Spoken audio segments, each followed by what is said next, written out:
On June 9th of this year, RFK Jr. dismissed all 17 members of the CDC's Vaccine Advisory Committee. Specifically, this committee was called the Advisory Committee on Immunization Practices. However, it's more commonly known by its acronym, ACIP, and it's basically the CDC's vaccine expert panel. They're the ones who are responsible for studying vaccine effects as well as side effects of both the vaccines that are currently in development as well as the vaccines that are already on the market. ACIP is also the committee that advises the CDC as a whole on which groups of people should receive which vaccines. And so, as just one example of many, ACIP is the committee which decides which vaccines should be recommended to be placed on the childhood vaccine schedule. They also determine which vaccines insurance companies must cover. And although the CDC as a whole has the final say, the recommendations that come out of ACIP are almost always followed, like 99% of the time. In the vast majority of cases, which I want to say 100%, but probably 99%, whatever this committee decides on does get implemented by the CDC as a whole. Now, in terms of the members of this committee, most of them, they were practicing doctors and or experts at major universities. And the way it worked on a day-to-day basis is that each member of the committee was assigned to a 4-year term, and basically they broke it down into different working groups, with each working group being dedicated to a certain illness. So you had a working group for COVID-19, HPV, influenza, monkeypox, and so on. In fact, here's how the CDC describes ACIP's work on their own official YouTube channel. These committee members know a lot about vaccines, medicine, and public health, but their knowledge is only part of the recommendation development process.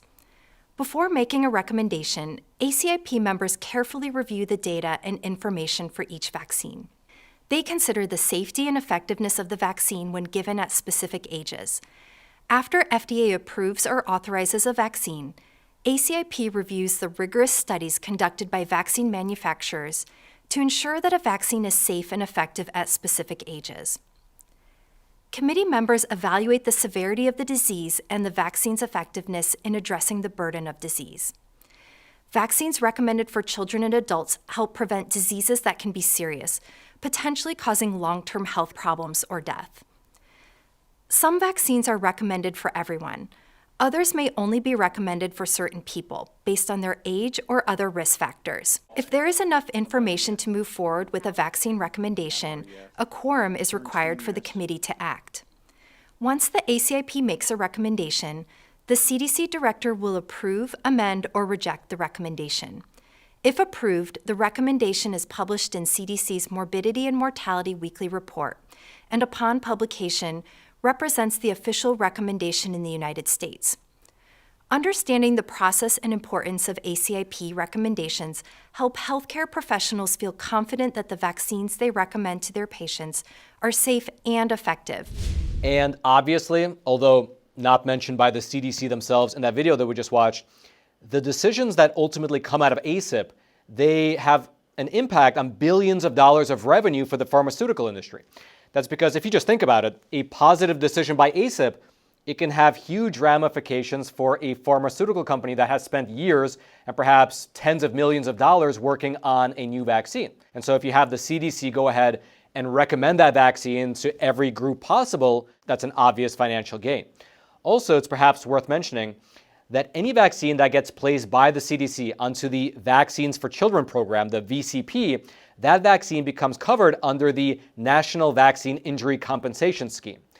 In a practical sense, what that means from the perspective of an actual pharmaceutical company, it means that if the CDC places your vaccine on the actual childhood schedule, you will get legal immunity for any injuries that vaccine might cause.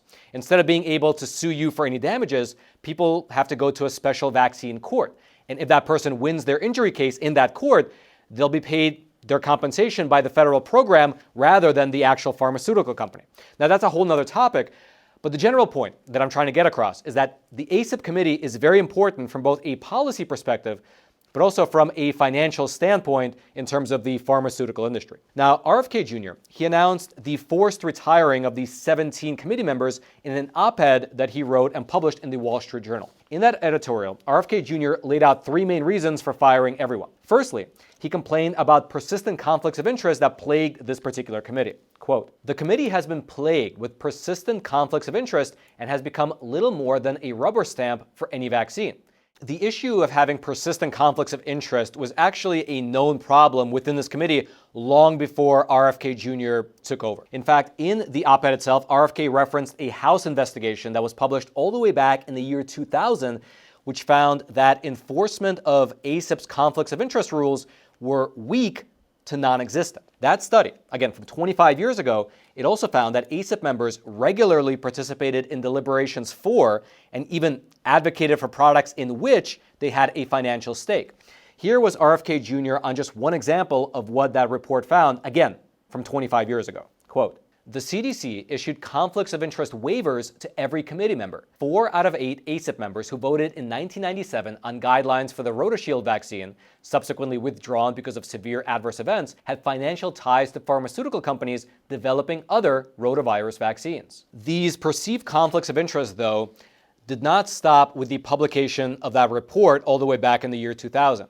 You fast forward a bit, and in the year 2009, the Inspector General of the Health and Human Services Department of the United States published another report, you can see it up on your screen, which stated that the CDC failed to enforce their conflicts of interest program. The main findings of that report were that the CDC was not ensuring that all financial disclosure forms were actually being filled out. They were not identifying or resolving potential conflict of interest for 64% of the employees. 41% of special government employees did not receive the required ethics training, and also that 15% of employees did not comply with the ethics requirements during committee meetings. All right, just to pause here for a super quick moment, I'd like to introduce our sponsor and my own personal gold dealer, American Hartford Gold. Now, as soon as the latest round of tariffs hit, almost immediately, the stock market hit some serious waves, we could say. It became super turbulent, very volatile, and of course, these conditions don't just affect Wall Street. They affect all of us with our investments and our retirement accounts. That's why I want to introduce a company that I trust and I use myself to help secure my own savings, American Hartford Gold. They specialize in helping Americans move their assets into something tangible, something you can actually hold, physical gold and physical silver. 2 precious metals that help me sleep better at night, knowing that I have a hedge against all those brilliant decisions being made over in Washington. Now, they have an A+ rating with the Better Business Bureau, they have thousands of 5-star reviews, and they make the whole buying process super simple. Your metals can be shipped directly to your doorstep, or you can transfer your current retirement account to a tax-advantaged gold IRA.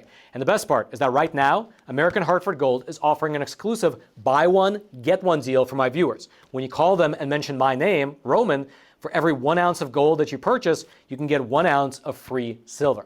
And so take advantage of this special offer. Either call 866-242-2352 or simply text Roman to 65532. That's again, 866-242-2352 or text Roman to 65532. I'll also throw their information. It'll be down in the description box below. Now, there was more nuance to this report, and if you want to dig through those details, I'll actually throw a link to it down in the description box below. But the point is that even back in the year 2009, the Inspector General of the Health Department of the United States was saying that there was significant room for improvement.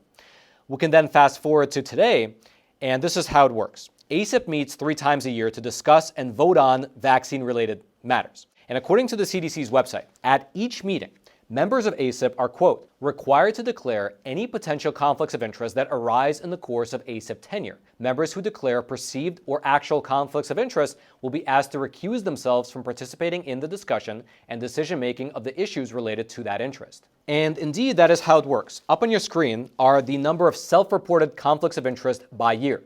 And as you can see, there was a spike in the year 2020 and the year 2021, followed by a tapering off, which, if you think about it, makes sense since the years of the COVID pandemic had ACIP discussing and voting on a lot more vaccines than normal. Now, we here at the Epoch Times, we actually wound up looking through some of the conflicts of interest for those years, and a lot of them had to do with ACIP members either being involved in COVID-19 clinical trials or having their employers receive grant funding, pharmaceutical companies who were seeking some kind of an approval. And so, as just one example of many, Dr. Wilbur Chen wrote this as a conflict of interest in 2021, quote, has current funding from Emergent, the manufacturer of the Calora vaccine, to be discussed and voted upon during this meeting.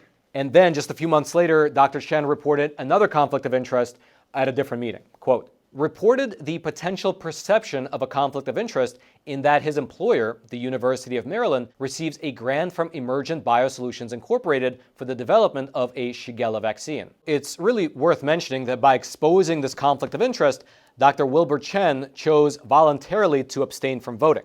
That's a safeguard in the system, and it is how it's supposed to work. However, we don't live in a wonderland where everyone is always transparent all the time. To that end, we here at the Epoch Times conducted an independent review, and we found that some of the people who were fired by RFK Jr., or rather removed by RFK Jr., did vote on vaccines despite actively receiving or recently receiving money from the companies that stood to benefit from their vote. If you want to check out that full investigation, I'll throw a link to it down in the description box below for you to peruse for yourself. But I will caveat it by saying that just because there is a perceived conflict of interest does not necessarily mean that that person's vote was affected. Perhaps they would have voted that way anyway without that perceived conflict of interest. That, however, brings us naturally to the second complaint that RFK mentioned in his op-ed, the fact that ACIP has always voted in favor of recommending whatever vaccine was on the docket pretty much no matter what. Quote, ACIP has never recommended against the vaccine, even those later withdrawn for safety reasons. It has failed to scrutinize vaccine products given to babies and pregnant women. To make matters worse, the groups that inform ACIP meet behind closed doors, violating the legal and ethical principle of transparency crucial to maintaining public trust. Now, we here at the Epoch Times took a look at the meeting minutes for the most recent ACIP meeting, the one that took place back in June of 2024, well, the most recent meeting with the members that were fired, and we found that just as RFK mentioned in his op-ed, there were 8 vaccine recommendations on the docket, and all 8 of them were given green lights, with every voting member who was present in the committee voting for it. There was not a single vote against it, which, as RFK wrote in his editorial, doesn't necessarily mean that these advisory panel members are corrupt, but rather, as RFK said, quote, the problem isn't necessarily that ACIP members are corrupt. The problem is their immersion in a system of industry-aligned incentives and paradigms that enforce a narrow, pro-industry orthodoxy. This then leads to the final point that RFK made in terms of why he decided to gut the entire committee and fire everybody, which was the fact that most of the ACIP members were appointed last minute by Joe Biden, literally as he was heading out the door. Specifically, when RFK Jr. came in as health secretary, this was the situation that he found. All 17 members of ACIP were appointed under the Biden administration.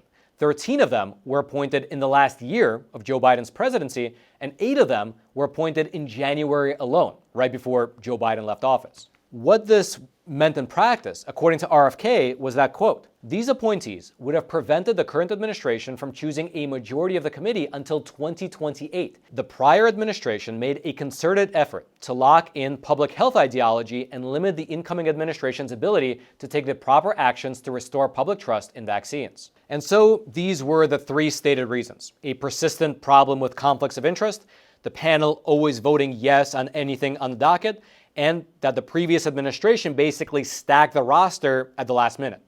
These 3 factors are what led RFK Jr. to purge the entirety of ACIP. And once purged, he began the process of looking to find his own appointees, saying in a statement that, quote, ACIP's new members will prioritize public health and evidence-based medicine. The committee will no longer function as a rubber stamp for industry profit-taking agendas. The entire world once looked to American health regulators for guidance, inspiration, scientific impartiality, and unimpeachable integrity. Public trust has eroded. Only through radical transparency and gold standard science will we earn it back. Now, with the termination of everyone on the committee out of the way, RFK Jr. was free to appoint whoever he wanted, which he did. Within 2 days, RFK Jr. announced the new roster on the vaccine panel. He specifically appointed 8 new members, several of whom were previously during the pandemic skeptical of both the mRNA COVID shots as well as COVID lockdowns in general. I'll put a graphic up of all 8 of the new members and their relevant qualifications. As you can see, most of them are industry experts with decades worth of clinical and research experience and many peer-reviewed publications to their names. Notable among them are Dr. Martin Kulldorff, who was fired from his post at Harvard for refusing to comply with the vaccine mandate during the COVID years, as well as Dr. Robert Malone, a pioneer in the realm of mRNA vaccines, who later became a vocal critic of the government's program. And for full disclosure, Dr. Malone used to have a show on Epoch TV called Fallout. And by the way, just as a total aside, it truly is amazing in terms of a pendulum swing, if you think about it. The doctors who several years ago were being called fringe by mainstream outlets, and literally their views were censored by social media and mainstream media, are now sitting on the government's highest vaccine advisory committee. It's a complete 180. Now, the legacy news outlets, as you would expect, did not take this well. Several mainstream publications, they published articles warning of an impending drop-off in vaccine support, pontificating, for example, about how, quote, vaccine critics appointed by RFK Jr. could limit access to shots, which might very well be true, but as of yet, this potential reality has not materialized. RFK Jr.'s newly appointed panel, they met on June 25th this year at the CDC's headquarters in Atlanta, Georgia. On the agenda, they were voting on recommendations for the following vaccines: RSV pediatric vaccines, RSV children's vaccines, and I will mention, I'm not sure what the difference is between those two, but they were listed as separate agenda items. They were also voting on recommendations for flu vaccines, as well as recommendations for mercury-containing influenza vaccines. And according to the CDC press release that was issued upon the meeting's conclusion, the new panel of vaccine experts, the ones who were put in by RFK Jr., voted in favor of recommending each line item. For each line item, they went ahead and recommended whatever was at issue. Pregnant women were recommended to take the influenza vaccine, kids were recommended to take the RSV vaccine, and so on. They also voted to recommend only the influenza vaccines that don't contain mercury as a preservative. And so there you have it. The media's concerns about the anti-vax status of the new panel is, as of yet, unproven.